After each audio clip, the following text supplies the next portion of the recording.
दोस्तों सोचो, एक बहुत ही प्रीमियम और इलाइट स्कूल जिस स्कूल में वर्ल्ड के सभी रिचेस्ट फैमिलीज के बच्चे पढ़ते हैं, और ऐसे ही एक फैमिली की एक लड़की जिसके फैमिली के पास 200 ट्रिलियन के एसेट्स हैं, उसे प्यार हो जाता है एक ऑर्डिनरी स्टूडेंट के साथ जो कि स्कॉलरशिप में इस स्कूल में पढ़ने आया है, और वो पहला है जिसको कि ये स्कॉलरशिप मिली है। और वो लड़का भी उस लड़की से प्यार करता है, लेकिन वो दोनों ही पहले कन्फेस करना नहीं चाहते। वो ये चाहते हैं कि पहले दूसरा आकर कन्फेस करे, जिसके लिए वो बहुत सारी तिकड़म करते हैं। और वो सभी तिकड़म क्या है और वो एक दूसरे से प्यार कैसे कर बैठते हैं, इसे वीडियो में हम देखेंगे। और अब अगला सीन शिफ्ट होता है जब एक टाइफून आया हुआ था और चिका को बड़ा ही डर लग रहा था, क्योंकि उसे ऐसा लगता है कि थंडर गॉड उसके नाव ही चुरा लेंगे। ऊपर से उसे बिजली से भी काफी ज्यादा डर लगता है, इसीलिए कागुया उसके कान बंद कर देती है। इतने में मियुकी देखता है कि टाइफून की वजह से सभी ट्रेन्स को कैंसिल कर दिया गया है। कागुया सोचती है कि यही मौका है मियुकी को लिफ्ट देने का, जो एक ड्राइव डेट जैसा होगा। लेकिन कागुया खुद से उसे इनवाइट करना नहीं चाह रही, वरना ऐसा लगेगा कि कागुया उसमें इंटरेस्टेड है। तब चिका जिसने अपने लिए टैक्सी बुक करी थी, वो मियुकी को भी इनवाइट करने जा रही थी, लेकिन कागुया उसे ऐसा करने नहीं देती और उसे खुद टैक्सी तक छोड़कर आती है। और अभी उसके जाने के बाद उनके बीच और कोई भी नहीं आएगा। एंड इवेंचुअली मियुकी को उसके पास आकर उसे रिक्वेस्ट करनी ही पड़ेगी, क्योंकि मियुकी को पार्ट टाइम जॉब पे जाना ही है, वरना एक दिन की सैलरी नहीं मिलेगी। और वो टैक्सी भी नहीं ले सकता, क्योंकि टैक्सी का भाड़ा ही उसके एक दिन के सैलरी से ज्यादा हो जाएगा। और अभी इसी टेंशन में वो वॉशरूम जाता है, और तब कागुया देखती है कि ट्रेन अगेन चालू हो गई है। लेकिन वो ये बात मियुकी को पता लगने नहीं दे सकती, वरना आज का ड्राइव डेट बिल्कुल बेकार हो जाएगा। इसीलिए मियुकी के आने से पहले कागुया उसके फोन की बैटरी एक ओल्ड बैटरी से रिप्लेस कर देती है। उसने इनकी तैयारी बहुत पहले से कर रखी थी। और अब कागुया भी खुद घर जा रही है कहकर बाहर आकर उसका वेट करने लगती है, ताकि मियुकी का और कहीं पर जाने का रास्ता बचे ही नहीं, और एंड में उसे कागुया के सामने आकर रिक्वेस्ट करना पड़े। और अब हायासाका भी उसके साथ ही खड़ी थी, जिसे कागुया चलकर जाने के लिए कहती है, जिस पर हायासाका कहती है कि कैसे इंसान हो, देखना एक दिन तुम्हें इसकी कीमत चुकानी पड़ेगी। लेकिन कागुया को क्या पता था कि वो दिन तो आज ही है, क्योंकि मियुकी तभी अपने साइकिल से तेजी से निकल जाता है, और शायद उसने कागुया को नोटिस तक नहीं करा था। और अभी कागुया बारिश में बिल्कुल ही भीग गई थी और कहती है कि पर मैंने तो हायासाका के लिए टैक्सी बुक करी थी। लेकिन अब यहाँ पर भीगने की वजह से उसे नेक्स्ट डे बुखार हो जाता है, जिस वजह से उसे स्कूल भी स्किप करनी पड़ती है। इसलिए मियुकी स्कूल के बाद विजिट पे जाने के बारे में सोच रहा था, तो चिका भी जाने की बात करती है, क्योंकि वो एक बार ऐसे ही कागुया को देखने गई थी और उसने देखा था कि कागुया को जब भी बुखार होता है वो बिल्कुल एक छोटी बच्ची जैसी बन जाती है, और अगर अभी तुम उसे हग भी करोगे तो भी वो तुम्हें कुछ नहीं कहेगी। और मियुकी ऐसे मौके को जाने कैसे दे सकता था, लेकिन इशिकामी सबके जाने के खिलाफ था, क्योंकि वहाँ पर भीड़ करना गलत होगा। लेकिन इसका रियल रीजन तो ये है कि वो कागुया के घर जाने से डर रहा है। चिका तब एक मेमोरी कार्ड गेम खेलने की बात करती है, जिसमें जो भी जीतेगा वही कागुया के घर जाएगा, और इसमें तुम्हें सेम कार्ड्स को पिक करना होता है। लेकिन मियुकी चिका के चीटिंग को पकड़ लेता है, जहाँ पर चिका कुछ सेव्स का यूज उनके नंबर्स को जानने के लिए कर रही थी, क्योंकि जो भी इस गेम को जीतेगा वही कागुया के घर जा पाएगा। इसलिए कार्ड्स को चेंज कर दिया जाता है और मैच बहुत ही ज्यादा कॉम्पिटिटिव हो गया था। तब इशिकामी बताता है कि जिस दिन बारिश ज्यादा हो रही थी, तब कागुया उसी बारिश में किसी का इंतजार कर रही थी। और तभी मियुकी को याद आता है कि वो जब भी साइकिल से निकल गया था, तभी उसे ऐसा फील हुआ था कि वहाँ पर कोई तो खड़ा है, लेकिन वो उसे देख नहीं पाया। और अभी मियुकी को बुरा लगने लगता है कि उसी की वजह से कागुया को बुखार हो गया। लेकिन अब एंड में मियुकी इसे भी जीत लेता है, क्योंकि चिका यहाँ भी सेप्स का यूज कर चीटिंग कर रही थी, जो मियुकी यूज करके यहाँ पर जीत जाता है, क्योंकि वो किसी भी तरह कागुया के बेबी साइड को देखना चाहता है। इशिकामी तो बिलीव ही नहीं कर पा रहा होता है कि चिका इतनी ज्यादा नीच भी हो सकती है। चिका कहती है कि वो तो बस कागुया के घर जाना चाह रही थी। लेकिन अब मियुकी सोच रहा था कि कागुया के घर क्या ले जाना सबसे बेहतर होगा। जिसके बाद मियुकी पहली बार शिनोमिया विला पहुंचता है, और वो भी जेलो और कुछ ड्रिंक्स लेकर, जहां पर मैड स्मिथी उसका वेलकम करती है, जो कि हायासाका ही थी। और वो उसे कागुया के कमरे तक ले आती है, जो बिल्कुल छोटी बच्ची की तरह कुछ भी करे जा रही थी, और अभी तो उसे फायरवर्क्स भी देखने हैं। हायासाका बताती है कि जब भी कागुया को बुखार आता है उसे फीवर ड्रीम्स आते हैं, और वो बिल्कुल बच्ची जैसे हरकत करने लगती है। लेकिन बुखार ठीक हो जाने के बाद उसे ये सब बिल्कुल भी याद नहीं रहता। और अब जाने से पहले हायासाका मियुकी को हिंट्स देकर जाती है कि ये कमरा बिल्कुल साउंड प्रूफ है, यहाँ से कोई भी साउंड बाहर नहीं आती। एंड कागुया इस वक्त जो भी कुछ होगा उसे वो कुछ भी याद नहीं रहेगा। और अभी हायासाका को कहीं पर जाना है तो अभी मियुकी को ही कागुया का 3 घंटे तक ध्यान रखना होगा। लेकिन याद रहे जैसे वो कुछ भी गलत हरकत करने की कोशिश ना करे। लेकिन कागुया तो अभी बस फायरवर्क्स देखने की बातें ही करे जा रही थी। मियुकी सोचता है कि अगर वो अभी कागुया का फायदा उठा लेता है तो भी कागुया को कुछ भी याद नहीं रहेगा। लेकिन नहीं, ऐसा करना गलत होगा। मियुकी तब कल के लिए सॉरी कहता है क्योंकि बारिश की वजह से उसका ध्यान उसके ऊपर गया ही नहीं था। लेकिन कागुया तब खुद ही सॉरी कहने लगती है क्योंकि उसे लगता है कि उसने मियुकी को बहुत ही ज्यादा परेशान किया है। जिसके बाद अचानक ही वो मियुकी को उसके पास आकर सोने के लिए कहती है, जिसको कि मियुकी पहले तो मना कर रहा था, लेकिन कागुया उसे खींचकर अपने पास ले ही आती है। मियुकी सोच रहा था कि ये सब कुछ कितना ज्यादा कन्वीनियंट हो गया है, वो यहाँ पर कुछ भी कर सकता है और कागुया को कुछ याद भी नहीं रहेगा। लेकिन एंड में मियुकी कुछ भी नहीं करता, वो यहाँ पर बस सो जाता है क्योंकि कुछ दिनों से उसकी नींद पूरी नहीं हुई थी। और फिर कुछ घंटों के बाद जब कागुया उठती है उसका बुखार उतर चुका था, लेकिन अभी वो मियुकी को अपने साइड में अपने बेड में देखकर वो बिल्कुल ही डर जाती है और मियुकी को धक्का देकर नीचे फेंक देती है। मियुकी कहता है कि पर तुमने ही तो मुझे बुलाया था। तो कागुया कहती है कि क्या बकवास कर रहे हो, मैं कभी अपने सपने में भी तुम्हें नहीं बुलाऊंगी। और वो तो मियुकी को यहाँ से भगा भी देती है। और तभी हायासाका अंदर आती है क्योंकि उसे लगा था कि कुछ ऐसा ही होगा। जिसके बाद वो अच्छे से चेक करती है और कहती है कि नहीं, दोनों के बीच कुछ भी नहीं हुआ है। और अब अगला दिन जब मियुकी और कागुया काउंसिल रूम में एक पेस्ट्री को लेकर झगड़ रहे थे, लेकिन खुद के लिए नहीं, दूसरे को खिलाने के लिए कि नहीं मैं नहीं खाऊंगा, तुम खाओ। वैसे दोनों ने कल के इंसिडेंट को लेकर पहले एक दूसरे को सॉरी कह दी थी, लेकिन कागुया को अभी फील हो रहा है कि जरूर मियुकी ने उसे टच तो किया होगा। वहीं पर मियुकी सोच रहा होता है कि खुद कागुया ने उसे इनवाइट किया था, जिसके बाद भी उसने कुछ नहीं करा, लेकिन उसके बाद भी उस पे शक, और यही रीजन है जिस वजह से दोनों में झगड़ा और भी ज्यादा बढ़ता जा रहा है। एक्चुअली हेडमास्टर ने 2 पेस्ट्रीज भेजी थी जिनमें से एक इशिकामी खा रहा है और दोनों को झगड़ता हुआ देख उसे रिग्रेट हो रहा होता है कि आखिर मैंने ये खाया ही क्यों।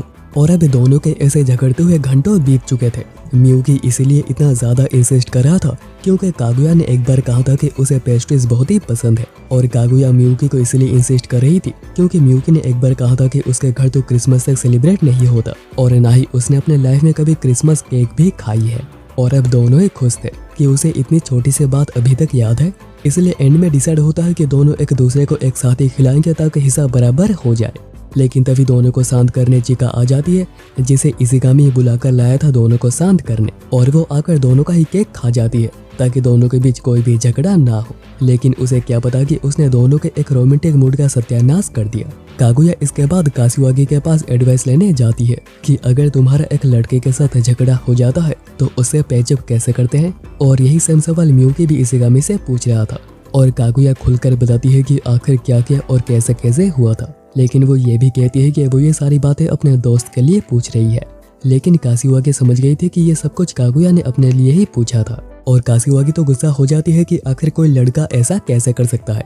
वहीं पर इशिकामी कहता है कि वो लड़की पागल है, खुद ही बुलाती है और खुद ही गुस्सा करती है। कागुया बताती है कि दोनों ने एक दूसरे से माफी भी मांग ली है, लेकिन लड़की अभी भी एनोइड है। इशिकामी कहता है कि माफी मांग ली तो अभी और क्या चाहती है, सब कुछ तो खत्म हो गया। वहीं पर कागुया बता नहीं पा रही होती है कि आखिर वो गुस्सा क्यों है। रीजन ये है कि मियुकी ने कुछ किया ही नहीं। क्या वो सुंदर नहीं है? क्या उसे देखकर मियुकी के अंदर कुछ भी नहीं होता? वहीं पर इशिकामी कहता है कि अगर तुम एक लड़की को समझना चाहते हो तो तुम एक बेवकूफ हो। और अब उसी शाम जब दोनों क्रॉस करते हैं, मियुकी कहता है कि मैंने तुम्हें झूठ कहा था कि मैंने तुम्हें टच नहीं किया था, मैंने तुम्हारे लिप्स को टच किया था। जो सुनते ही कागुया बिल्कुल ही शर्माने लग जाती है, जिसके बाद वो भी मियुकी के लिप्स को टच करती है ताकि सेम सेम हो जाए, और ये भी कहती है कि कल से वो नॉर्मल बिहेव करेंगे। लेकिन अब दोनों ही बहुत ही शर्मा रहे थे। वैसे ये लड़की कौन है?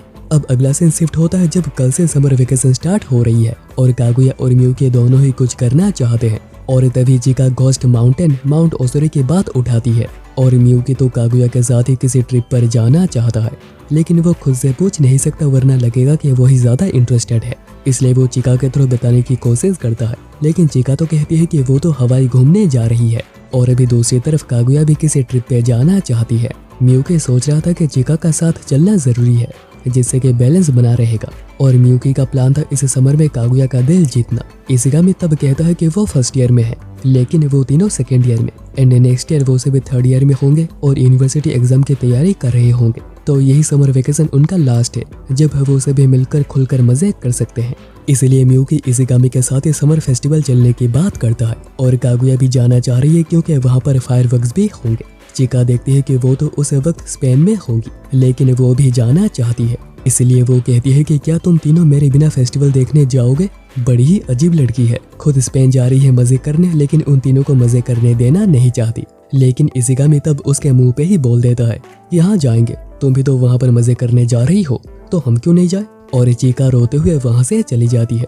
लेकिन इस बार कागुया और मियुकी दोनों ही इशिगामी के साथ थे और वो तीनों ही फेस्टिवल घूमने जाएंगे और उस दिन वो शाम को 7 बजे मिलेंगे। इसके बाद अगला सीन शिफ्ट होता है जब समर वेकेशन के 15 दिन बीत चुके थे और चिका अपने फैमिली के साथ एब्रॉड में मजे कर रही है। लेकिन मियुकी और कागुया वो दोनों ही अपने घर में बहुत ही ज्यादा बोर हो रहे थे। हायासाका तब मियुकी का ट्वीट देखता है कि वो तो अभी घर पे ही है, अगर कागुया चाहे तो वहाँ पर जा सकती है। लेकिन अभी तो कागुया के लिए ट्विटर बिल्कुल ही नया था, उसने तो ये नाम भी पहली बार सुना है। लेकिन हायासाका तभी बाथरूम चलती है और खुद ही का वहाँ पर बीच बनाकर वहीं पर रेस्ट करने का प्लान कर रही थी।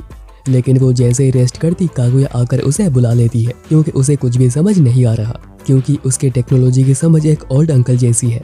वो इंटरनेट भी बस वेदर और न्यूज़ देखने के लिए खोलती है और वो भी कभी कभी। इसके अलावा उसे जो भी देखना होता है वो एनसाइक्लोपीडिया और डिक्शनरी में देखती है। अभी हायासाका कागुया की हेल्प कर देती है अकाउंट क्रिएट करने में। जिसके बाद हायासाका एगन अपनी थकान उतारने बैठी थी, तभी कागुया आकर एगन उसे बुला लेती है क्योंकि वो पहली बार प्राइवेट अकाउंट्स को देख रही थी और उसे कुछ भी समझ नहीं आ रहा था कि आखिर पोस्ट दिखाई क्यों नहीं दे रहे। तो हायासाका को उसे समझाना पड़ता है कि पहले फॉलो रिक्वेस्ट भेजना होगा और अगर मियुकी एक्सेप्ट करता है उसके बाद ही वो देख पाएगी। लेकिन अभी कागुया अपनी तरफ से रिक्वेस्ट को भेजना नहीं चाह रही, वरना ऐसा लगेगा कि वो मियुकी के पोस्ट में बहुत ही ज्यादा इंटरेस्ट ले रही है, जिसका कि मियुकी बाद में उसका मजाक बनाएगा। लेकिन हायासाका के बहुत समझाने के बाद कागुया फाइनली रिक्वेस्ट भेजने ही जा रही थी कि उसे आइडिया आता है कि वो अपनी अकाउंट को प्राइवेट कर लेगी। और अभी तो हायासाका इतनी ज्यादा परेशान हो जाती है कि वो नहा नहीं चलती है। अगर उसके पास भी कोई प्यार करने वाला होता तो कितना अच्छा रहता। और अभी इसी दौरान चिका हॉलीडे से वापस आ चुकी थी और आते ही वो सबसे पहले एक रामेन शॉप पर जाती है, जहाँ पर पहले से एक रामेन का प्रो बैठा हुआ था जिसे रामेन के बारे में बहुत कुछ पता है। और वो यहाँ पर चिका को देखकर उसे अंडर एस्टिमेट करने लगता है। उसे लगता ही नहीं है कि चिका को इतना कुछ पता भी होगा रामेन के बारे में। लेकिन उसकी जो चॉइसेस थी वो तो रामेन की मास्टर निकलती है, जो रामेन के टॉप 3 मास्टर्स के लेवल पर आती है। खैर इसके बाद सीन अगेन मियुकी पे फोकस करता है और अभी समर वेकेशन के 3 हफ्ते बीत चुके थे और मियुकी अपने डेली रूटीन से बिल्कुल ही थक चुका था। उनका पूरे समर वेकेशन में बस एक ही प्लान है, मंथ एंड का समर फेस्टिवल। और अभी यही बोरियत कागुया को भी फील हो रही थी। हायासाका कहती है कि ऐसा इसलिए क्योंकि कागुया ने अपने समर वेकेशन के जितने सारे प्लान्स बनाई थी वो सभी स्टार्ट ही होती है अगर मियुकी उसे कहीं पर चलने के लिए इनवाइट करता है, और इसलिए अभी तक कुछ भी हो नहीं पाया है। और अभी यहाँ पर मियुकी कागुया को टेक्स्ट करने जा रहा था, लेकिन वो नर्वस हो जाता है और कर नहीं पाता। वहीं पर कागुया मियुकी के पहले मैसेजेस को देखकर खुश हो रही थी और ब्लश भी कर रही थी। जिसके बाद कागुया अचानक ही कहती है कि मैं थोड़ी देर के लिए बाहर जा रही हूँ। और वहीं पर मियुकी भी स्कूल ड्रेस में निकल जाता है क्योंकि मियुकी एक आस लेकर जा रहा है कि हो सकता है कि उसकी मुलाकात कागुया से काउंसिल में हो जाए। और अभी कागुया लिटरली काउंसिल में ही थी और मियुकी के चेयर पे बैठकर उसी के बारे में ही सोच रही थी। और अभी जब तक मियुकी स्कूल पहुंचता है कागुया तब तक स्कूल से जा चुकी थी और दोनों की मुलाकात हो ही नहीं पाती। दोनों बस एक ही बात सोच रहे थे कि आखिर समर वेकेशन इतना ज्यादा लंबा क्यों है। वैसे कागुया कभी भी फैमिली ट्रिप्स पर नहीं गई और वो ना ही कभी दोस्तों के साथ शॉपिंग पर भी गई है, क्योंकि उसे हमेशा स्पेशल ट्रीट किया जाता है और कहीं पर भी जाने दिया नहीं जाता। लेकिन अभी चिका उसे अपने साथ शॉपिंग पे इनवाइट करती है और उनके साथ के और मोहिया भी जा रहे थे और इसलिए कागुया इसे शॉपिंग को लेकर बहुत ही ज्यादा एक्साइटेड भी थी। लेकिन तभी उसके फादर उसे क्योटो वाले मेन हाउस में बुला लेते हैं, जिस वजह से कागुया को प्लान कैंसिल करना पड़ता है। और क्योंकि वही नहीं जा रही तो चिका भी अपना प्लान कैंसिल कर देती है क्योंकि वो सभी मिलकर एक साथ जाना चाह रहे थे। और अभी कागुया रात को मेन हाउस पहुंच चुकी थी, जहां पर उसके फादर बाहर से ही कहते हैं कि तो तुम आ गई हो, अच्छा है। और ये कहकर वो चले जाते हैं। उन्होंने तो अपनी पूरी लाइफ में कागुया से सीधे मुंह कभी बात ही नहीं करी है, जिसकी वजह से हायासाका को भी उन पे काफी गुस्सा आता है। कागुया को पता है कि उसके फैमिली स्टेटस की वजह से सभी लोग उससे काफी संभाल कर बातें करते हैं, लेकिन उसे कभी कभी ऐसा फील होता है कि जैसे वो कोई डरावनी जैपनीज डॉल हो। और अभी कागुया इसे समर वेकेशन में बस एक ही चीज चाहती है, समर फेस्टिवल सभी लोगों के साथ जाना और फायरवर्क्स देखना। इसके बाद फेस्टिवल का दिन और कागुया फेस्टिवल जाने के लिए बिल्कुल रेडी हो रही थी और आज की खुशी उसके चेहरे पर भी नजर आ रही है क्योंकि वो पहली बार अपने दोस्तों के साथ अपने प्यारे मियुकी के साथ बाहर जा रही थी और वहाँ पर वो सभी लोगों के साथ फायरवर्क्स को बिल्कुल पास से देख पाएगी।